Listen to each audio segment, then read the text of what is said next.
कहानी की शुरुआत होती है यूनाइटेड किंगडम में। इस बड़े और ऐतिहासिक आइलैंड पर जिंदगी एकदम नॉर्मल चल रही थी, लेकिन अचानक एक दिन लोगों के दिमाग में हैवानियत छा गई। वो एक दूसरे को मारने लगे मानो पागल हो चुके हों। इस बीमारी से ज्यादातर लोग इन्फेक्ट हो गए, लेकिन कुछ लोग किसी तरह बच भी निकले। इसे रेज वायरस का नाम दिया गया। ये वायरस पूरे यूनाइटेड किंगडम के आइलैंड पर फैल गया। पूरी दुनिया में यहाँ के लोगों का आना जाना बंद कर दिया गया ताकि ये वायरस आगे ना फैल सके। यहाँ तक कि बचे हुए लोगों को भी वहीं छोड़ दिया गया। इस घटना को 28 साल बीत गए। बचे हुए लोग छोटे छोटे बाहरी इलाकों में जी रहे थे। ऐसे ही एक कस्बे में एक बाप ने अपने बेटे स्पाइक को उठाया और कहा कि आज तेरा बड़ा दिन है। बाहर दूसरे लोग भी अपना अपना काम करने में लगे हुए थे। इन लोगों के पास कोई टेक्नोलॉजी नहीं थी, तो ये पुराने जमाने की तरह बिल्कुल आम तरीके से रहने लगे थे। स्पाइक तुरंत उठा और तैयार हुआ। उसने अपना सामान पैक किया। दरअसल आज स्पाइक पहली बार उन इन्फेक्टेड लोगों के इलाके में जाने वाला है।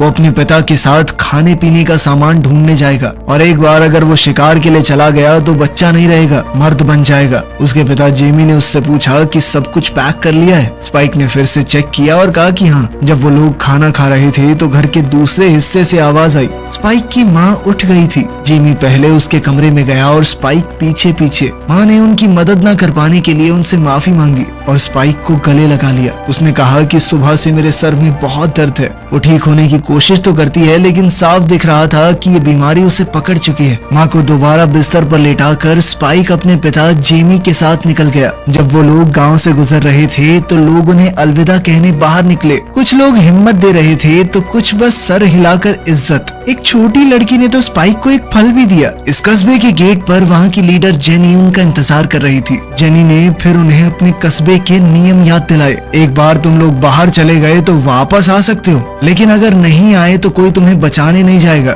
ये हमने बहुत सी ठोकरें खाकर सीखा है। बहुत लोग गए और ज्यादातर वापस नहीं आए। मतलब जब तुम मेन लैंड पर जाओगे तो सिर्फ अपने भरोसे हो, समझे? जेमी और स्पाइक ने हामी भरी। फिर जेनी ने वॉचमैन एंट से पूछा कि सब ठीक तो है ना, कुछ अजीब तो नहीं लग रहा? एंट ने कहा कि सब कुछ शांत है, कुछ भी गड़बड़ नहीं दिख रही। ये सुनने के बाद जेनी ने दरवाजा खोलने के ऑर्डर दिए और उसी के साथ बाप और बेटा निकल पड़े।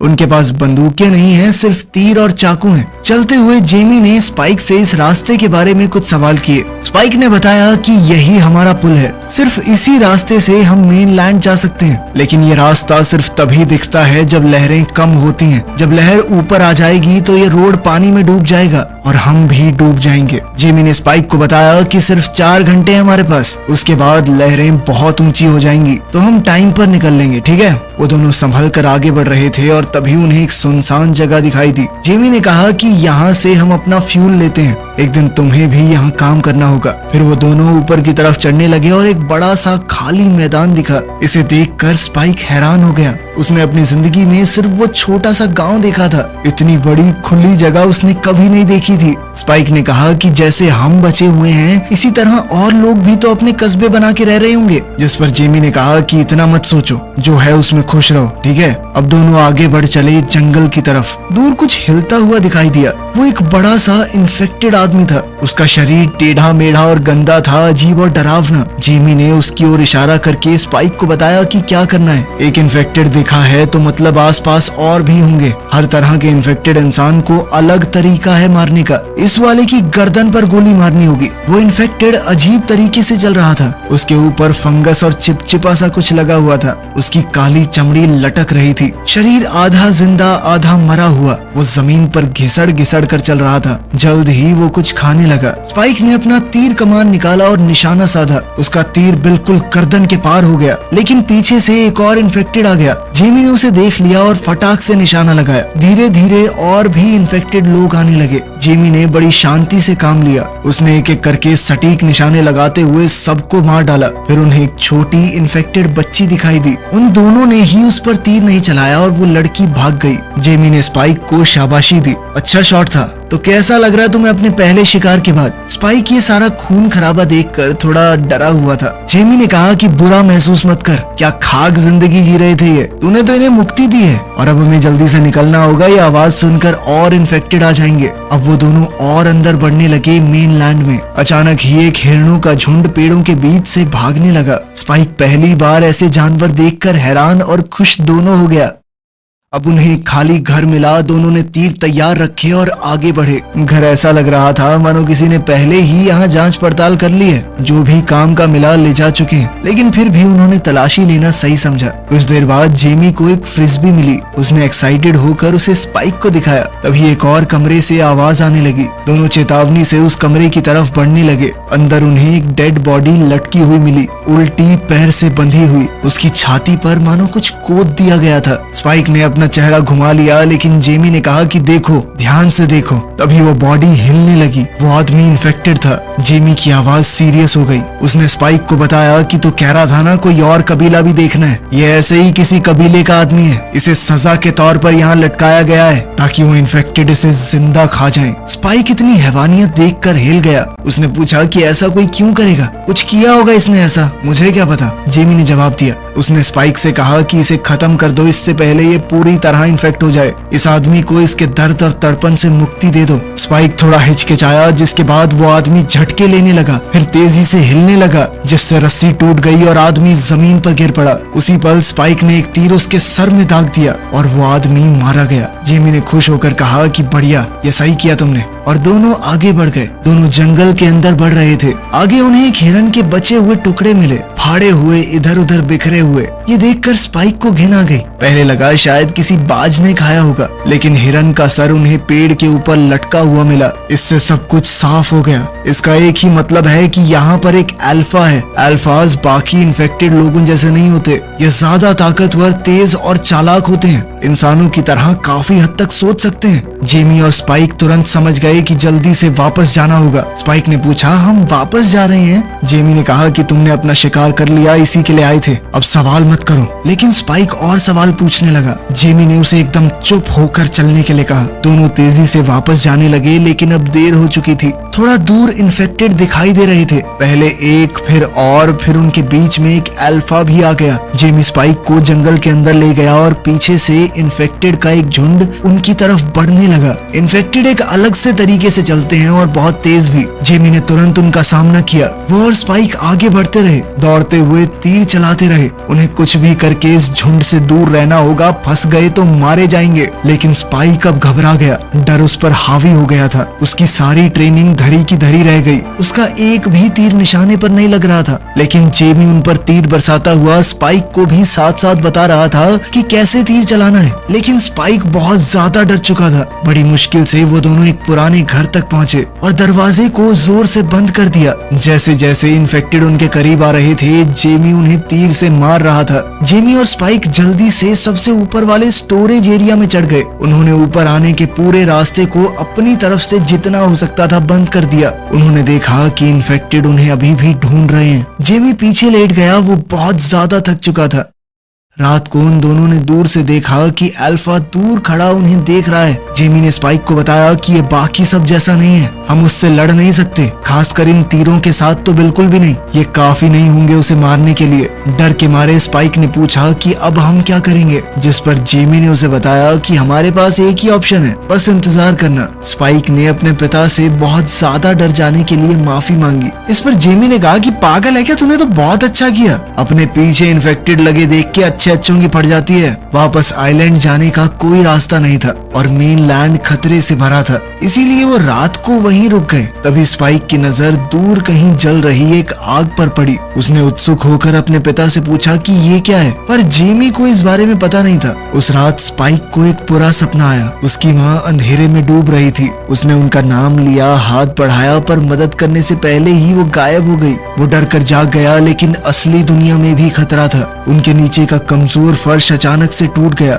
और जहां वो बैठे थे उस जगह का एक हिस्सा नीचे गिरने लगा। वो ऐन वक्त पर बच निकले और इस मौत के करीब वाले हादसे ने उनका फैसला और मजबूत कर दिया कि उन्हें फौरन अपने कस्बे की तरफ वापस जाना होगा। किस्मत से उस रास्ते पर अभी पानी कम था और एक पतला सा रास्ता समुद्र से खुला हुआ था। बिना देर किए वो निकल पड़े, चुपचाप और तेज चलकर। जैसे ही वो आइलैंड के करीब पहुंचे तो बाप बेटे दोनों ने चैन की सांस ली, लेकिन उनकी राहत ज्यादा देर तक नहीं टिकी। जंगल से अचानक पक्षियों का झुंड उड़ता हुआ निकला। कुछ तो गड़बड़ है।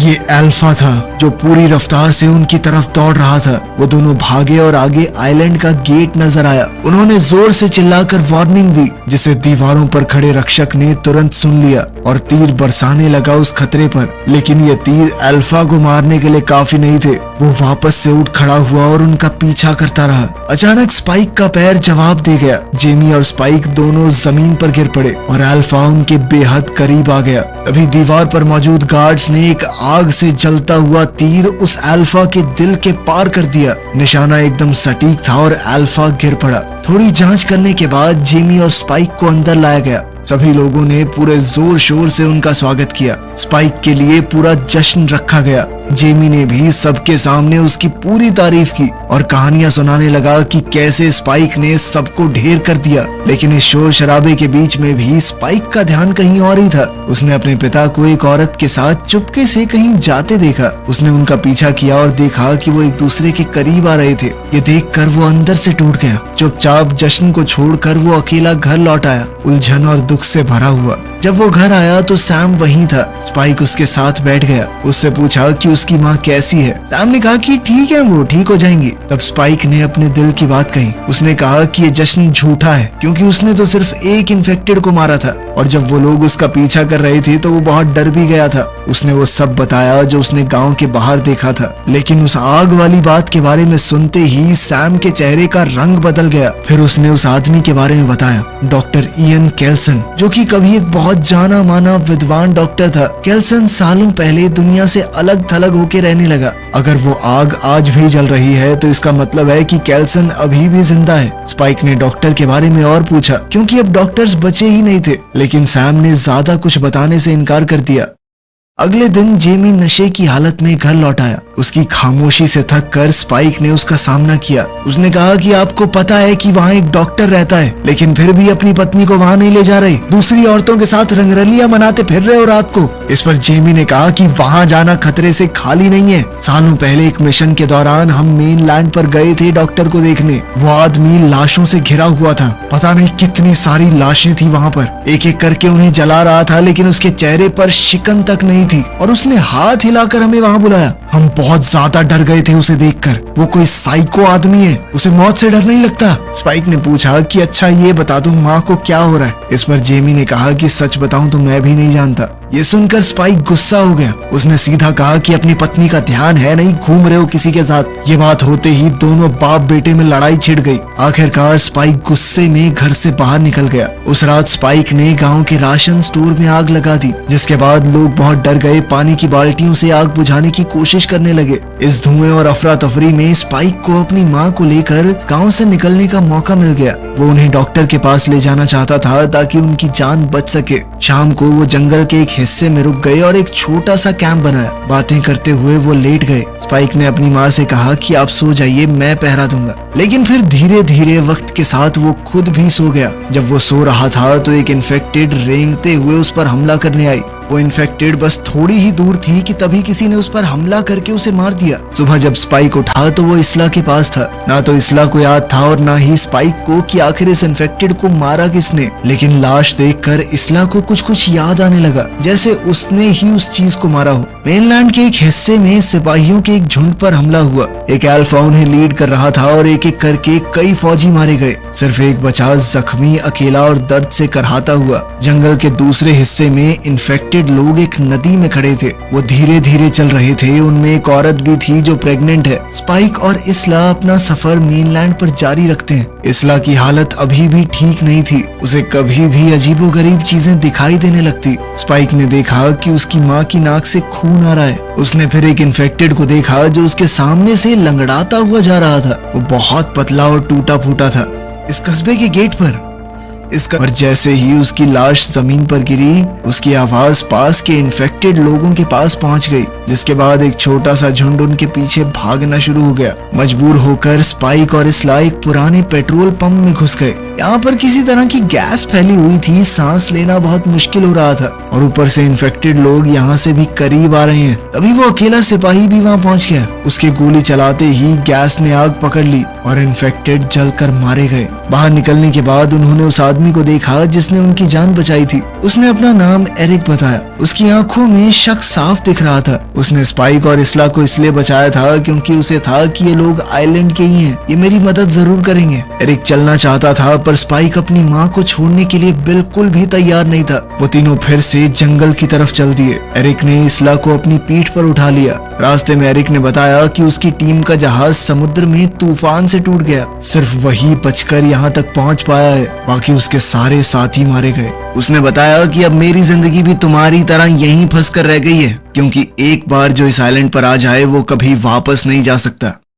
बैठकर आराम करते वक्त एरिक ने स्पाइक को अपने फोन में अपनी गर्लफ्रेंड की तस्वीर दिखाई, जिस पर स्पाइक बोला, इसकी शक्ल इतनी अजीब क्यों है? कुछ देर बाद फोन की बैटरी बंद हो गई। इसके बाद एरिक ने उसे दूर फेंक दिया। आगे बढ़ने पर इसला की थोड़ी तबीयत ठीक हुई और उसने खुद चलना शुरू किया। तभी उसने एक अजीब सी आवाज सुनी। वो आवाज उसे खींच कर एक पुरानी ट्रेन तक ले गई, जो पेड़ों से घिरी हुई घास से ढकी हुई थी। अंदर जाकर उसने कुछ ऐसा देखा जो उसने कभी सोचा भी नहीं था। एक इन्फेक्टेड जो कि प्रेग्नेंट थी, वो दर्द से करहा रही थी और उसका बच्चा पैदा होने वाला था। इसला बिना कुछ सोचे अंदर चली गई और उस इन्फेक्टेड औरत की मदद करने लगी। डिलीवरी आसान रही और एक नया जन्म हुआ। जल्द ही उसने एक बच्चे को जन्म दिया। बच्चा बिल्कुल सही था, उसके अंदर ये बीमारी नहीं थी। पर जैसे ही वो माँ बैठी, उसके अंदर की बीमारी जाग उठी और वो इसला पर झपट पड़ी। एरिक ने तुरंत बचाव किया। उसने इसला की तरफ मुड़कर कहा कि इस बच्चे को छोड़ दो, ये खतरा है। इसला नहीं मानी, बच्चे को अपनी गोद में लेकर उसके आगे खड़ी हो गई। उसे पूरा यकीन था कि वो उसे नुकसान नहीं पहुंचाएगी।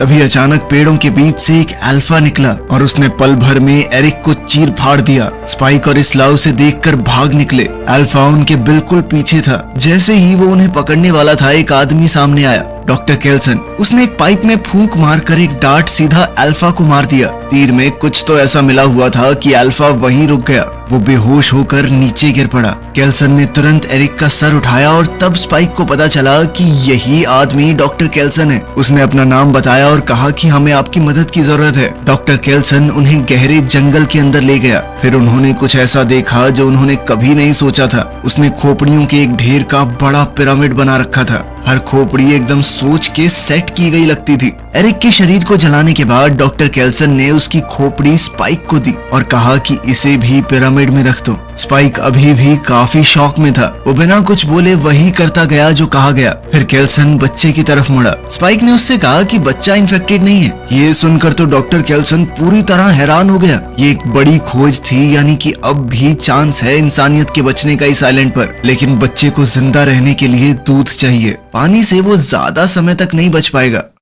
डॉक्टर ने इसला की जांच की और उसका चेहरा एकदम गंभीर हो गया। उसने दुखी मन से इसला को बताया कि तुम्हें कैंसर है, जो कि बहुत ज्यादा फैल चुका है। पुराने समय की आधुनिक तकनीक से शायद उसका इलाज हो सकता था, लेकिन पूरी तरह से तो वो तब भी ठीक ना हो पाती और अब तो कोई चांस ही नहीं है। स्पाइक परेशान होकर केल्सन से कहने लगा कि कोई तो रास्ता निकालो, कुछ भी करके मेरी माँ को बचा लो। लेकिन इसला कहीं ना कहीं जानती थी कि वो मरने वाली है। जब स्पाइक रोने लगा तो उसकी माँ ने उसे गले लगा लिया और शांत करने की कोशिश की। फिर उसने वो बच्चा स्पाइक के हाथ में दिया। डॉक्टर केल्सन उसके पास आया। उसने इसला को बताया कि मैं तुम्हें एक बिना दर्द की मौत दे सकता हूँ, कोई तकलीफ नहीं होगी, बस तुम आराम से सो जाओगी। जब इसला ने हामी भरी तो उसे एक इंजेक्शन दिया गया। इसला बिना किसी दर्द और डर के चल बसी। स्पाइक उस वक्त वहाँ नहीं था, वो बच्चे के साथ थोड़ा दूर रहा। थोड़ी देर बाद केल्सन ने उसे उसकी माँ का स्कल पकड़ाया। स्पाइक ने उसे उठाया और पिरामिड पर चढ़कर सबसे ऊपर रख दिया। उसने धीरे से कहा कि माँ, मैं तुम्हें हमेशा प्यार करूंगा। जैसे ही सुबह हुई, उन्हें महसूस हुआ कि अल्फा वहाँ आ चुका है। वो बहुत ज्यादा गुस्से में था। डॉक्टर केल्सन स्पाइक और बच्चे को लेकर जमीन के अंदर छुप गया, लेकिन अल्फा ने केल्सन को पकड़ लिया। स्पाइक ने तुरंत एक बेहोश करने की दवाई उठाई और उस क्रीचर में घुसा दी, जिससे केल्सन की जान बच गई। केल्सन ने स्पाइक का शुक्रिया अदा किया और कहा कि अब तुम्हें आगे बढ़ना चाहिए। स्पाइक अपने सफर पर निकल गया और लगभग 28 दिन बाद वो अपने कस्बे के गेट तक पहुंचा। वहाँ उसने बच्चे को एक नोट के साथ छोड़ दिया। उस नोट में लिखा था कि मुझे मत ढूंढना, बस इस बच्चे का ख्याल रखना। उसने उस बच्ची का नाम भी लिखा, इसला, अपनी माँ के नाम पर। समुद्र के उस पार जेमी अपने बेटे को दोबारा से नहीं खोना चाहता था, लेकिन लहरें बहुत तेज थी, पार करना मुमकिन नहीं। वो जोर जोर से चिल्लाकर स्पाइक तक पहुंचने की कोशिश करता रहा, पर उसकी आवाज लहरों में दब कर रह गई। उसका बेटा पहले ही जा चुका था। जंगल में स्पाइक अकेला छोटी सी आग पर मछली पका रहा था। तभी खतरा वापस आ गया। एक इन्फेक्टेड चुपके से उसकी तरफ आया, लेकिन स्पाइक ने उसे मार गिराया। फिर और इन्फेक्टेड आ गए और जैसा उसके पिता ने सिखाया था, स्पाइक धड़ाधड़ तीर चलाता रहा। तभी कोई दूसरा आदमी आया और उसके शिकार की तारीफ करने लगा। बहुत सारे इन्फेक्टेड अब उनके पीछे आने लगे। स्पाइक लगभग घिर चुका था, भागने का कोई तरीका नहीं। तभी वो आदमी अपने बाकी साथियों के साथ लड़ाई में कूद पड़ा और सभी इन्फेक्टेड लोगों को खत्म कर दिया। उस आदमी ने अपना नाम जिमी बताया। उसने स्पाइक से कहा कि अगर तुम अकेले हो तो हमारे साथ रह सकते हो। तो चलो, स्पाइक को भी अपना नया घर मिल गया। वीडियो पसंद आई तो लाइक कर देना, चैनल को सब्सक्राइब कर लेना। मिलते हैं अगली वीडियो में।